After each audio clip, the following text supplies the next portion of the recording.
노다지 썰전, 오늘은 영원무역을 좀 살펴보겠습니다. 그 유명 브랜드 옷이나 용품을 대신 만들어 납품하는 소위 OEM 사업이 주력인 회사인데요. 이 OEM 사업은 성장세를 보이고는 있습니다. 그런데 동시에 비용 증가 때문에 수익성이 좀 압박을 받고 있고, 또 인수한 자전거 회사 스캇의 부진이라는 좀 상반된 모습도 나타나고 있거든요. 2025년 현재 시점에서 영원무역의 미래 전망, 이걸 어떻게 봐야 할까요? 저는 영원무역의 강점과 또 성장 가능성에 주목하면서 좀 긍정적인 전망을 제시해 보겠습니다. 네, 저는 반대로 보겠습니다. 영업무역을 둘러싼 몇 가지 위험 요인들, 그리고 좀 불확실성에 초점을 맞춰서요. 조금 더 신중하게 접근해야 한다, 이런 입장입니다. 우선 영원무역의 핵심 경쟁력이라고 할 수 있는 OEM 사업, 이건 여전히 견고하다고 봅니다.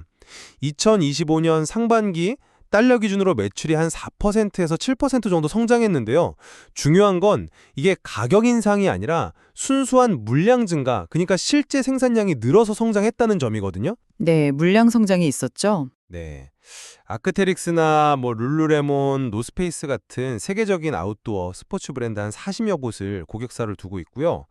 특히 그 아크테릭스처럼 요즘 아주 빠르게 성장하는 브랜드들, 여기서 수주가 늘고 있고 또 신규 바이어까지 계속 확보하면서 경쟁사인 대만 업체들보다도 실적이 더 좋게 나오고 있습니다. 여기에 더해서 생산기지도 다변화하고 있어요. 그 주력인 방글라데시가 한 60%, 베트남이 한 30% 정도 되는데 그 외에도 인도, 과테말라, 케냐 등으로 계속 넓히고 있거든요. 특히 총 1억 2천만 불이 투입되는 인도 공장 같은 경우는 장기적으로 봤을 때 베트남에 버금가는 규모로 성장할 잠재력이 크다고 보고요. 그리고 좀 부진했던 스캇 부문도 이제 개선 조짐이 보입니다. 코로나 이후에 쌓였던 과잉 재고가 2분기 말 기준으로 보면 작년 같은 기간보다 20% 이상 줄었고요. 1분기부터는 매출도 성장세로 돌아섰습니다. 최근에는 이대주주 지분 인수를 위한 콜옵션 행사 결정까지 내렸으니까 앞으로 경영 효율화라든지 시너지 효과도 기대해 볼 만하다고 생각합니다. 네, 그 점들을 다른 시각에서 좀 볼 필요가 있다고 생각합니다. 그 OEM 매출 늘어난 건 맞습니다. 맞는데 영업이익률은 오히려 떨어졌단 말이죠. 이게 왜냐? 가장 큰 원인으로는 역시 방글라데시의 최저임금 인상, 그리고 해외 공장 인력 증가에 따른 그 인건비 상승, 이게 딱 꼽힙니다. 그런데 여기에 더해서 2025년 3분기부터는 미국 관세 인상분까지 비용으로 반영되기 시작해요. 미국 시장 비중이 한 30% 정도 된다고 하는데 이익률에 당연히 추가적인 부담이 될 수밖에 없겠죠.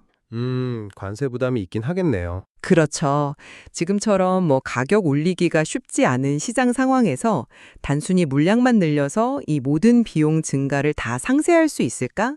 저는 조금 회의적입니다. 그리고 작년 하반기 실적이 워낙 좋았기 때문에 올해 실적에 대한 부담도 분명히 있고요. 스캇의 경우는 아까 재고 줄었다고 하셨지만 그게 재고를 털어내려고 할인 판매를 계속하다 보니까 매출은 늘었을지 몰라도 영업 손실은 여전하다는 겁니다. 아직 적자인가요? 네, 유럽 자전거 시장 회복이 좀 더디다는 점을 감안하면 제대로 흑자를 내기까지는 시간이 글쎄요, 꽤 걸릴 수 있다 이렇게 보고요. 이건 당연히 회사 전체 실적에 계속 부담을 줄 겁니다. 그리고 인도 공장 투자, 이것도 장기적으로는 의미가 있을지 모르겠습니다만 가시적인 성과가 나오려면 최소 5년은 봐야 할 텐데 당장은 그 1억 2천만 불이라는 막대한 투자 비용 부담만 안게 되는 셈이죠. 하지만 그 OEM 수익성 문제를 너무 비관적으로만 볼 필요는 없다고 생각합니다. 핵심 바이어들 주문이 꾸준하고 또 신규 고객까지 늘고 있다면 소위 말하는 영업 레버리지 효과 있잖아요. 매출 증가율보다 이익 증가율이 더 커지는 효과, 이걸 기대해 볼 수 있거든요. 매출이 충분히 늘어난다면 그 늘어나는 고정비 부담이 줄어서 인건비나 관세 부담 증가분을 어느 정도는 상쇄할 수 있지 않을까요? 특히 그 미국 관세 영향은 경쟁사들보다는 미국 비중이 30%로 좀 낮으니까 상대적으로 덜 받을 수도 있고요. 영업 레버리지 효과 물론 기대해야 되죠. 하지만 당장 현실화된 인건비 상승이나 곧 반영될 관세 부담 증가는 어떻게 감당할 거냐는 거죠. 만약에 경기가 좀 둔화되거나 해서 물량 성장이 예상보다 더뎌진다. 이러면 레버리지 효과는커녕 수익성이 더 나빠질 위험도 있는 겁니다. 물량 확대에만 기댄 전략이 계속 통할지는 이건 좀 더 지켜봐야 할 문제라고 봅니다. 스캇 부문에 대해서도 너무 부정적으로만 보시는 것 같은데요. 재고가 줄고 매출이 성장세로 돌아선 것은 분명히 좋은 신호 아닌가요? 게다가 지분을 이제 완전히 인수하게 되면 이전보다 훨씬 강력하게 경영 개선 드라이브를 걸어서 턴어라운드 시점을 앞당길 수도 있을 거라고 봅니다. 재고 감소 자체는 긍정적이긴 합니다만 여전히 적자 상태라는 점을 잊어서는 안 된다는 겁니다. 결국은 유럽 시장이 살아나야 하는데 그 시기가 언제가 될지 아직 불투명하다는 게 문제고요.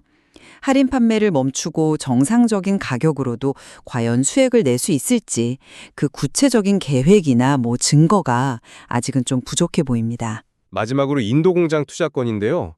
단기적인 비용 부담 물론 있겠죠. 하지만 길게 보면 이게 제2의 베트남 기지 역할을 하면서 생산 기지 다변화를 완성하고 또 미래의 원가 경쟁력을 확보하는 핵심적인 투자라고 봐야 합니다. 이건 미래를 위한 필수적인 선택이라고 생각합니다. 하지만 그 1억 2천만 불이라는 투자 규모는 결코 가볍지가 않습니다. 최소 5년 이상 걸릴 그 회수 기간 동안 재무적인 부담은 계속될 것이고 또 투자가 반드시 성공한다는 보장도 없지 않습니까?